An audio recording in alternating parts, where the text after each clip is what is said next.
have the recording started. Welcome everybody at the session of victimization and hate crime against LGBTI people. How can data collection help? And we are very happy to be here at the Copenhagen 2021 event. Of course, circumstances are different than we would have hoped. We would have hoped to be in a big room all together and meeting and networking. Unfortunately, that is not the case, but we are very happy to be able to share our projects and our activities with you in an online matter. So we're very happy that you're joining us on this interesting session. It will be 45 minutes and will be joined. This is pre-recorded, as you might have understood, and afterwards will be followed by a discussion. So please feel free, if you have any questions, write them down and ask the questions to us after this session. I'm joined in this session, as you can see, by Tudor Taba from actually the Council of Europe SOGI unit. SOGI is Sexual Orientation Gender Identity Unit, and by Jean-Francois Canot, and he's a general coordinator of the Rainbow House in Brussels. And together we will be sharing our experiences, our data, and our projects on hate crime. So sit tight. Apart from your moderator, I will also be presenting, because I'm working for the Fundamental Rights Agency, European Union Fundamental Rights Agency. My name is Jules van Hoof, and I work as a program officer and a seconded national expert from the Netherlands. I'll be sharing some details with you, some data, and then Tudor is coming in with the experiences from the Council of Europe, and then we move on to civil society, represented today by Jean-Francois Canot. So I'm going to share my screen and talk to you about the data and the presentations that I've prepared. So, and first I'm going to share a video with you before I do that with the main results.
Thank you very much for watching this video with us. I hope we're all back. Tudor and Jean-Francois, I will commence with my presentation and then you will take it up from there. So I'll be sharing my screen as well. And I have a presentation prepared on the EU LGBTI survey, which is actually the largest LGBTI survey in the world of its kind. And as I said, the Fundamental Rights Agency is the EU agency concerned with fundamental rights of people living in the EU. And we're an independent center of reference and promoting and protecting human rights. We help protect the fundamental rights of all people living in the EU, and their fundamental rights, of course, see them secured. What I will do is I will first talk about a survey development that we did amongst LGBTI respondents in the EU. I will share some details on the main results and also do some comparisons between a survey that we did in 2012 and the latest one in 2019.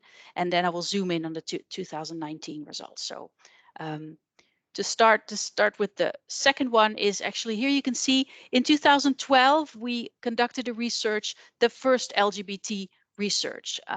We covered lesbian, gay, bisexual, and trans people, and they were actually in the all over the EU, the 28 member states, and you can see the division over there. In 2019, we repeated the survey, and this was done amongst 139,799 respondents. As you can see, a lot more people we were able to reach in 2019 compared to 2012.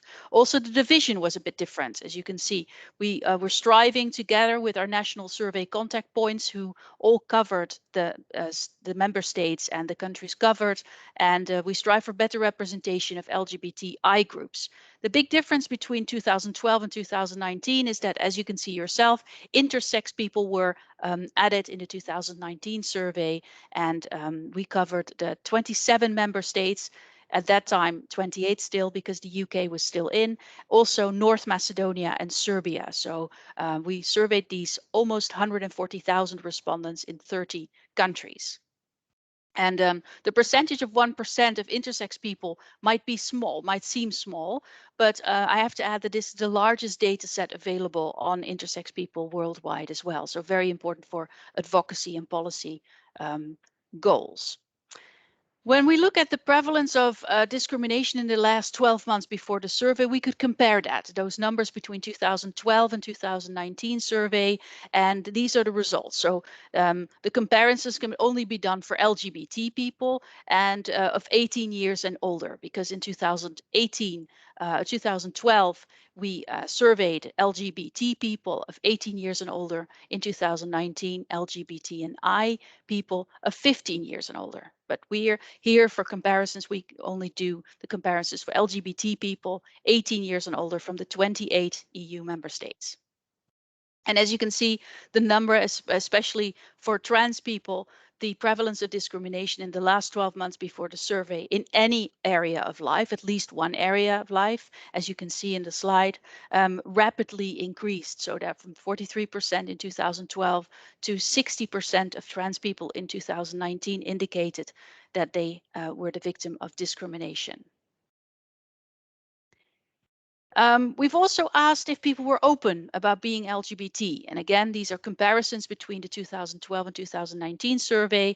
And you can also see there's a big difference there. There's an increase of people, 52%, over half of the respondents saying, yes, I'm often or always open about being LGBT, whereas this was still the case only for 36% of people in 2012. When we zoom in on the different countries that we surveyed, we've asked the respondents over the past 5 years with regard to hate crime, the topic of our session, has violence against LGBTI people increased, stayed the same, or decreased in your country? So it's not about themselves as victims, but has the violence increased? What do you think? And as you can see, there are significant differences between countries. The EU average on the left side of the screen showed that 43% of people said it increased the violence. 33% said it stayed the same, and 23% said it actually decreased. And the EU average, although it says something, we always say, please look at the significant differences between countries, as the EU average is just the average of that.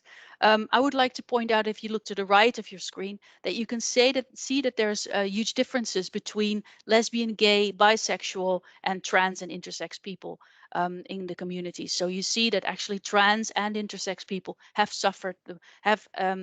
indicated that they believe that violence has increased the most.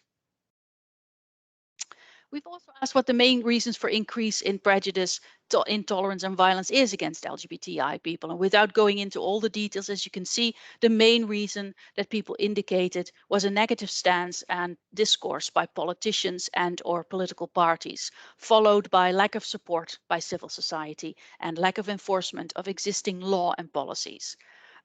So these are the main reasons that people ask for the increase. But we've also asked the people who believed had decreased what they thought the reasons were.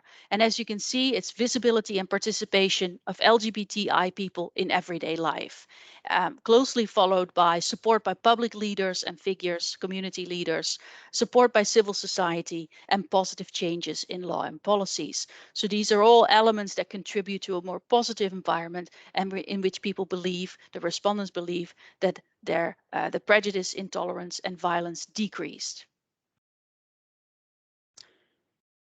And again, we're talking about hate crimes, also victims of hate crime. We've asked the respondents, have you experienced physical or sexual attack in the last 5 years before the survey? The average for the EU 28 member states is 11%. So 1 out of 10 people experience a physical or sexual attack 5 years before the survey. The most significant, though, is if we look to the right of the slide, where you can see the differences amongst the LGBTI groups. Trans and intersex, especially people, they indicated to have experienced the most physical and sexual attacks. 22%, so double of that of the other groups, actually indicated to have experienced such an attack in the 5 years before the survey, closely followed by trans people, 17%. So these two groups are, compared to the other groups, double that of the LGB groups when experiencing a physical or sexual attack. We've asked where this physical or sexual attack then took place. So, because of course, when we're talking about hate crime, we're talking about prevention. So it's good for policymakers and law enforcement to be aware where these attacks take place. And as you can see, more than half of those attacks were indicated to have taken place in a street, square, park, parking lot, or any other public space. And the other locations you can see are significantly less. So it's important to keep in mind as law enforcement and policymakers that LGBTI people still suffer physical and sexual attacks the most in public spaces like streets, squares, parks, and parking lots. And of course, this has an effect on how people behave and how people see themselves and their self-confidence. So we asked respondents, do you always or often avoid holding hands with your partner in public? And you can see that actually a whopping 61%, so 2 out of 3 in average in the EU 28 member states says, yes, I always or often avoid holding hands with my same-sex partner. And again, you see significant differences between the countries surveyed. And when we look at the right, again, to the division between the LGBTI groups, we see that actually gay and bisexual men are avoiding the most holding the hands in public and being visible as a gay couple or bisexual couple in that sense. So this is also something to keep in mind, that people who suffer, they're being threatened or harassed for being LGBTI, out of fear of that, they avoid holding the hands of their significant other. So these are things that I wanted to start this session off with, some data to build on, and I'd be happy to answer any questions in the interactive part of this session. And I would be happy to give the floor to Tudor, who is actually representing the Council of Europe, and who will be talking about their work on hate crime. And I think I've stopped sharing now. I think I have, yes. Sorry about that, all technicalities. So I'd be happy to give the floor to Tudor. Please go ahead. Thank you. I was trying earlier to do something about my presentation, but unfortunately it doesn't work out. So I'll just speak freely, and I'll present what we do on our side. I'm once again I'm coming from the Council of Europe's Sexual Orientation and Gender Identity Unit, and we work on a large variety of issues related to LGBTI, among which hate crime, which really represents an issue. And we have a series of activities that address this. As you know, the Council of Europe works on standards. So we have a strategic triangle which focuses on standards monitoring and cooperation with the member states, which is one of our strongest suits as an intergovernmental organization. And the standards that allow us to do this kind of work are the European Convention on Human Rights, the European Social Charter, the Istanbul Convention, or the Convention on Violence Against Women and Domestic Violence, as well as Committee of Ministers recommendation from 2010 to member states on measures to combat discrimination based on sexual orientation and gender identity. This is one of a kind tool, and it's unique in Europe. It specifically addresses protection of human rights of LGBTI persons, and we are very proud to start a new review of the implementation of this recommendation in this year, which will last until 2025. Following our definition, the working definition of the Council of Europe, according to the European Commission Against Racism and Intolerance, ECRI, in short, hate crime is a criminal act motivated by bias or prejudice towards a particular group of people. And to be considered hate crime, the offense must meet two criteria. First, the act must constitute an offense under the criminal law.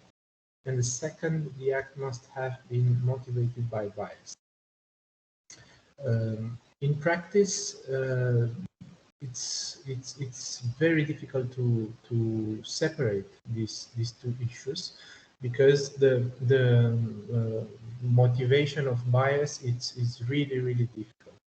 We work with police officers, we work with prosecutors and judges on hate crime. And unfortunately, this seems to be one of the most challenging part of their work. For example, in our experience with training police officers on a manual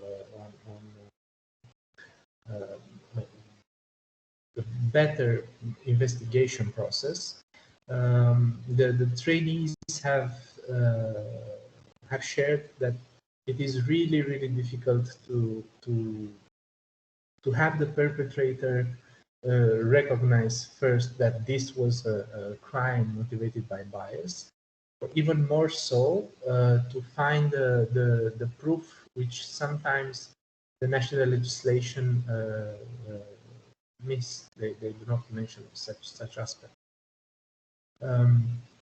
The current situation is dire, as you can see in similar events that recently passed, and this gives us even more the power to address this kind of events.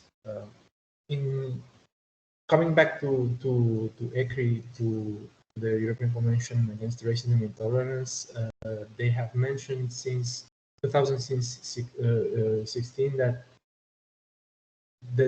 there are increasing tendencies of hate speech and hate crime. Last year, 350 trans persons have been killed globally.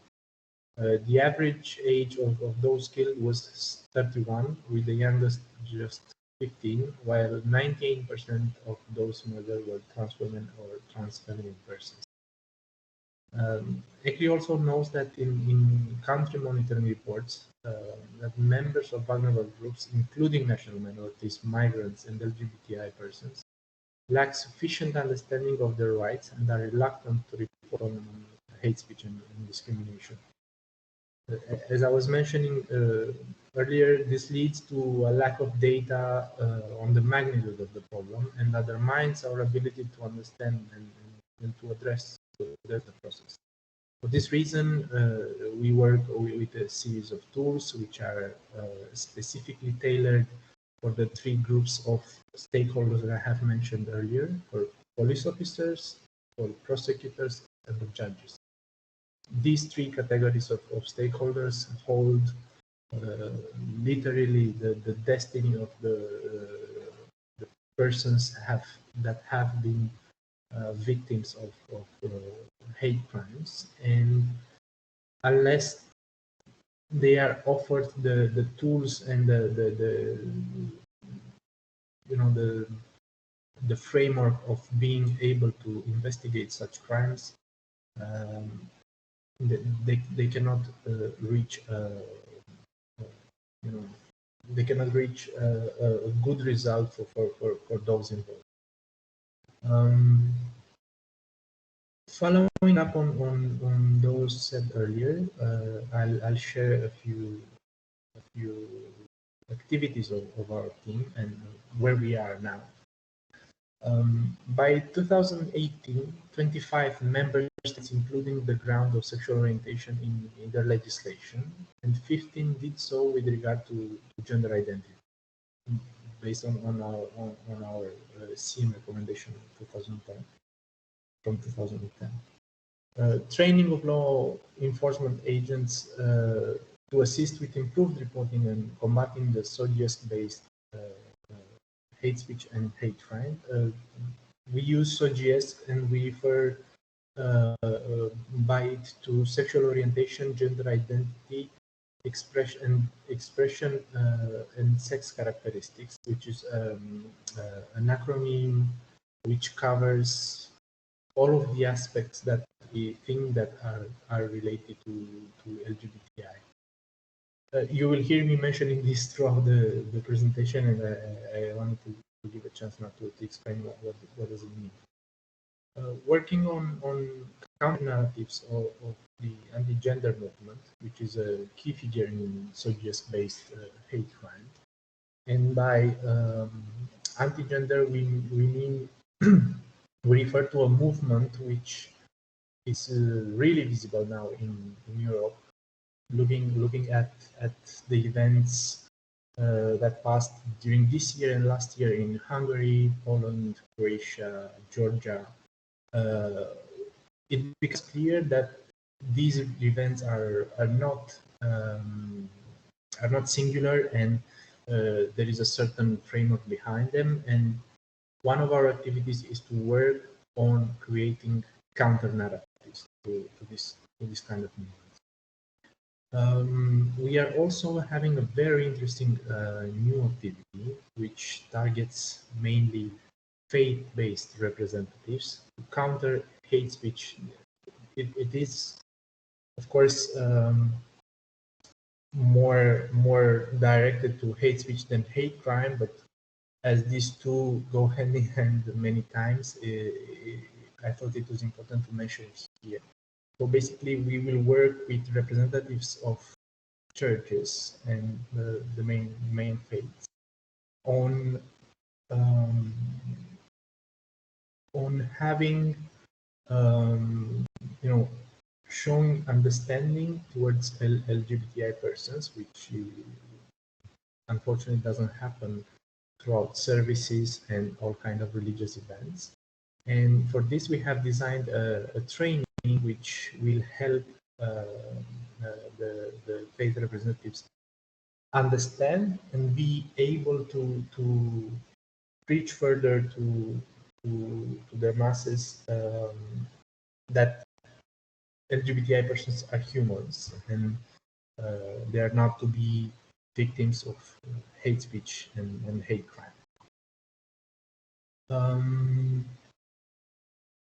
There are many activities which I would like to mention, but unfortunately my time is running short.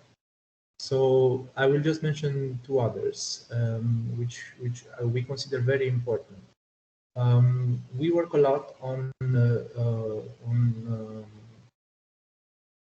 European Court of Human Rights judgments, and this is a very big file. And I would just like to share that the court decisions on hate crime found a violation of Article 3, prohibition of inhuman and degrading treatment, in conjunction with Article 14, which is the prohibition of discrimination, of the European Convention, on the account of authorities' failure to respond effectively to applicant allegations of violent homophobic attack. And this was the case of Savic versus Croatia. We are also working on the implementation of the judgment of L versus Lithuania, and as well as the implementation of the Identoba group of cases versus Georgia, which was in recent weeks. After the Pride, there was an unfortunate incident when one of the journalists at the Pride died from violence. The Identoba group of cases specifically focuses on this type of hate crime, on violence, and we would just I just wanted to mention this to ensure all of those that are watching us now that we will continue our work, and we are there to support, and also we would love to have questions from the audience, and not only during this event but also after the event, looking forward to work together with you. I think this is it from my side, Yul. I can go back to you now, so I'll give you the floor. Thank you for listening to me. Thank you, Tudor, for highlighting the very interesting and very important activities that your unit undertakes in the region of the Council of Europe when it comes to hate crime, but also other activities that you have defending the rights and promoting equality of LGBTI people in the Council of Europe. So thank you very much. We move on to the next speaker in this session, who is Jean-Francois Canote, representing the Rainbow House in Brussels. So the civil society in this session, explaining about their, also I would find, a very inspiring approach to hate crime, combating that on the very local level in Brussels. So Jean-Francois, please be invited to take the floor. Thank you very much, Jules. I hope the sound will be okay. Don't hesitate to interrupt me if not. And I hope also my English will be understandable. Okay, so as you said, I'm the coordinator of the Rainbow House, which is a platform of 69 LGBTQI organizations in Brussels. So in Belgium, we have 3 platforms, in the Dutch part, in the French part, and for the region of Brussels. Our activities are mainly lobbying, support to organization or member, but also partnership with other organizations.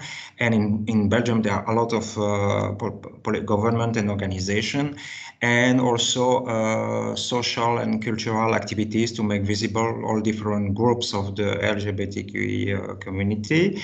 And also we provide to give support to people, individual support, like, for example, the project I will explain you, which is one drop in the fight against hate crimes.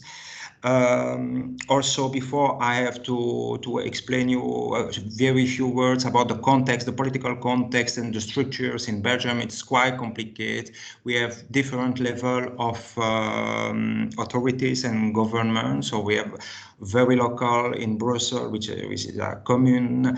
Also, Brussels is a region, has also a government, and we also for equal chances we work for at the national level with the different authorities.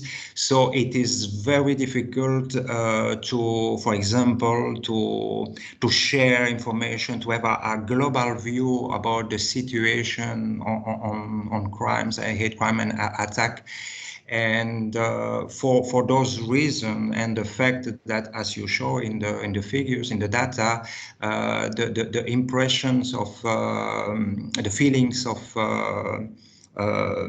violence are increasing.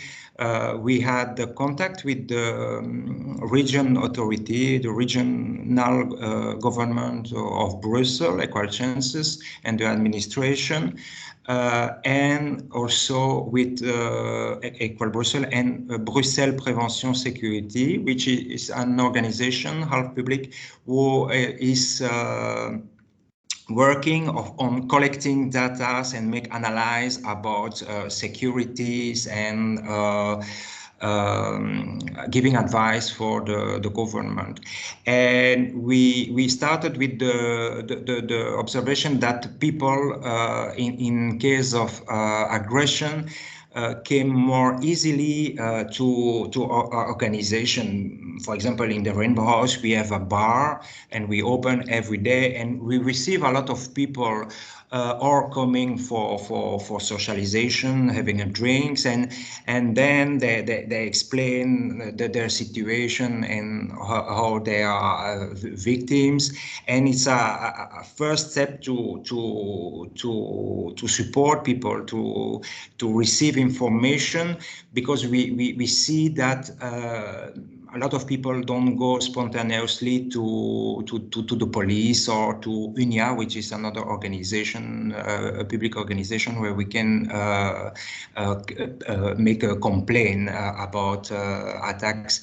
And regarding to that, we decide in the end of 2019 to make this project of reporting, and we started to make publicity to propose permanency and to receive people, and we had a lot of discussion, and we had different schedules to fill, to form, to fill, to anonymize, of course, the situation, and to have a real view about all the problems people can face in public space, in private space, at home, at work, at school, at university, or in, as we saw also in medical centers, for example.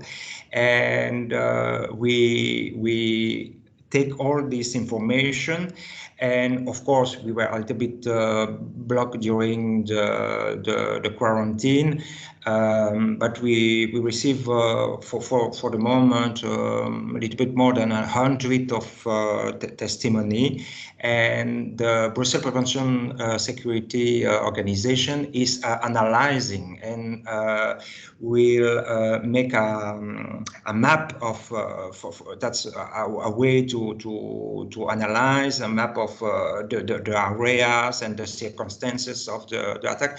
So it gives sometimes a little bit more details than in other situation. And it's a testing program, a testing test. And for example, we made also publicity. We give flyers like this in different public space, and people can call, leave a message if it happened during night, for example, and we call back. And for that, because we have a lot of things to do, but for this project, it's support by of course the region, and the people who receive the victims are volunteers. So we also have to make a workshop to form people, to scolarize people about how to receive people in safe space, how to listen to them, etc. And we take all this information. We have 4 days in evening. We have permanency, and all that is used and collected, analyzed, And we are now restarting that with making a lot of communication, and it takes, of course, time to be known, because people have to talk to friends and the entourage, and then a next step. But here now I'm talking about the future. What is expecting to make connection between the different level, between with the police, with also the UNIA, the organization, to see how we can organize the fully analyze. And also we start to have a partnership now with the different local administration, the different cities, because Brussels, it's 19 cities, 19 level of local administration, who start to hear about the project and to be interested to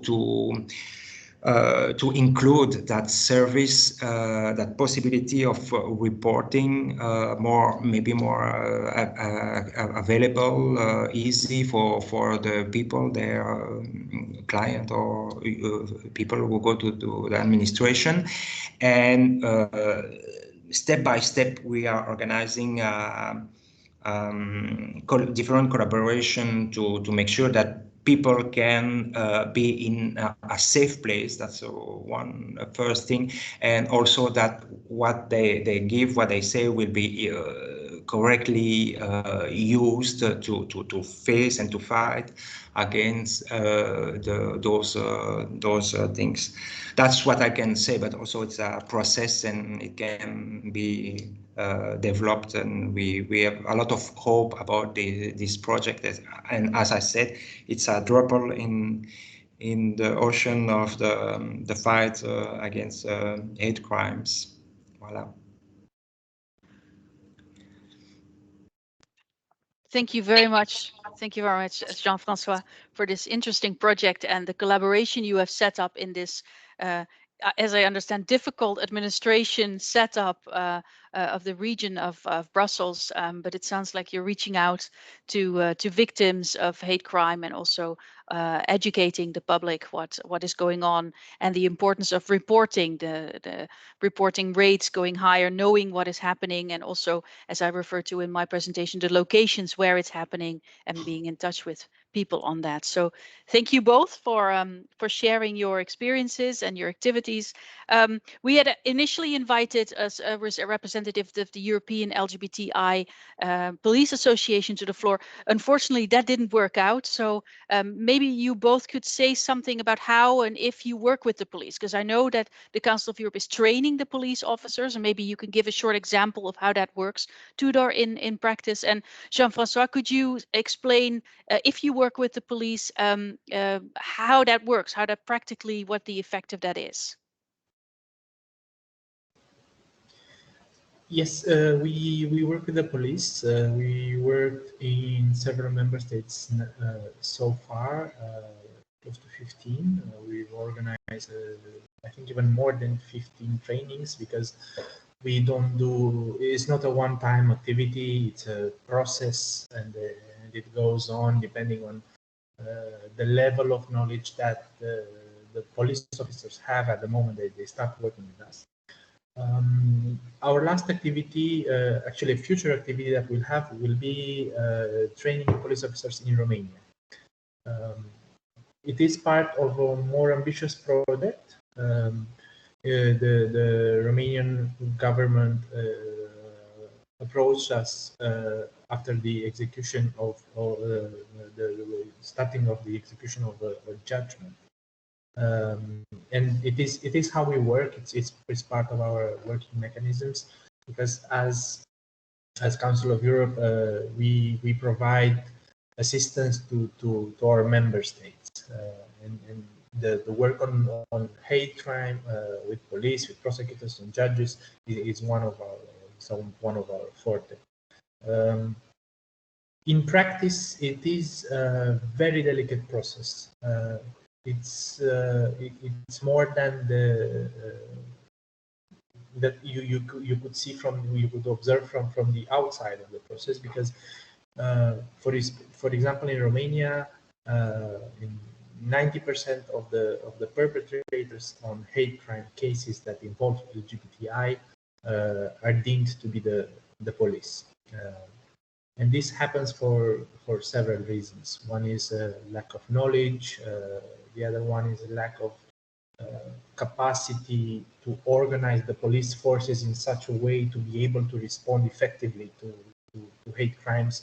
And not on the last place is the lack of knowledge of those police officers which are involved in the cases. We try to tackle all of these obstacles one by one, and I must admit that it's surprising the attitude of the police officers is changing. Is changing throughout the training process, because in the beginning they are invited to our trainings. They are more or less because they do not have a certain level of knowledge, they do not want to participate in the discussion. But then we give them the opportunity to express themselves, to express their situation, to express what they know about LGBTI persons, and then everything starts going on smoothly. I'm gonna have to ask you to save the latter part of your example for the interactive part that will follow after this session, because we have a few minutes Okay. left, and I would like to give the chance to Jean-Francois to also share very briefly his experience, his cooperation with the police before I close off, and then we move on to the interactive part, which will take place live. Jean-Francois, could you briefly explain your cooperation? Yes, a lot of common point with what is just has been said. It's a very delicate and long process. We effectively give workshops to the police, and the cooperation is quite good now, because the first thing we have to face is about knowledge about genders, identities, genders, expressions, sexual characteristics, etc. And it takes time, but it works. It starts to work. There is still a lot of work to do, but even the government support us to give a workshop for the police and also for the local administration who receive people. So it is good. And one of progress in the police is now they have for Brussels a way to give information very direct with a LGBTQI referent in each police office. So it's a good, slow but good process, successful process. Very good. So we are cooperating with the police, who are a crucial partner, I think, in combating hate crime and also the prevention of hate crime. In that regard, I would like to close off with the announcement of FRA is working on a publication at the moment. We're drafting key guiding principles on cooperation with civil society and between civil society and national authorities when it comes to combating hate crime, encouraging reporting, and also building trust between the two, between the police and the law enforcement officers and the civil society. So thank you very much. This is all what we have time for, but I hope you will stay on watching us and engaging with us in the interactive part. So thank you very much, and see you at the other end with the magic wand in the live world again. Thank you. Thank you.